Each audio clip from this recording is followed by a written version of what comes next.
So guys সবাই আমাকে জিজ্ঞেস করছে ভাই বাড়ির কাজ কত কমপ্লিট হলো প্লিজ দেখাও। তো ভাই তোমাদের আজকে দেখাচ্ছি আমাদের বাড়ির কাজ কত কমপ্লিট হলো। 1 2 3 দেখো ফাইনালি আমাদের বাড়ির কাজ কত কমপ্লিট হয়েছে। তো ছাদের কাজ আর 2 দিন সোমবারে ছাদ ঢালাই হবে। তো তার আগে দেখো কত কাজ হয়ে গেছে, রড বাঁধা হয়ে গেছে, কত পরিমাণে কাজ হয়েছে দেখো। মানে একদিনই 2 দিনই কাজ সব কিছু কাজ হয়েছে। রড বাঁধা, আমি এই মতো কাজ থেকে বাড়ি আসলাম তো বাড়ি এসে দিয়ে গেছি রড বাঁধা কমপ্লিট হয়ে গেছে। হ্যাঁ দেখো কত পরিমাণে কাজ হচ্ছে, চারিদিকটা করে ব্যালকনি হচ্ছে সামনের দিকটা করে। আর এই রুমটা হচ্ছে তাদের রুম, আর আমার রুমটা দেখা যাচ্ছে তোমাদের, এই রুমটা হচ্ছে আমার। এই দেখো এই যে রুমটা হচ্ছে আমার, আর নীল কাপড়ের রুমটা হচ্ছে দাদার।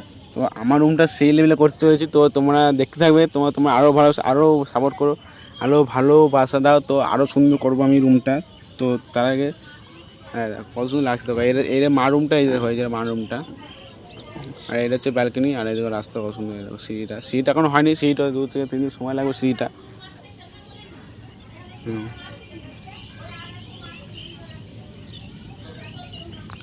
আর এই দেখো ফাইনালি আমাদের পাইপ চলে এসেছে ওয়ারিংয়ে। তো কাল থেকে ওয়ারিংয়ের কাজ শুরু হবে, মানে ওয়ারিং কাজ শুরু হয়ে গেছে বলতে গেলে। আমি ভিডিও পোস্ট করছি তখন অনেক লেট হয়ে গেছে। যাই হোক দেখো পাইপ সব রেডি আনা হয়ে গেছে, আজকে সব দাদা আনলো পাইপ টাইপ, মানে লাইট ফাইট সব আনা হয়ে গেছে।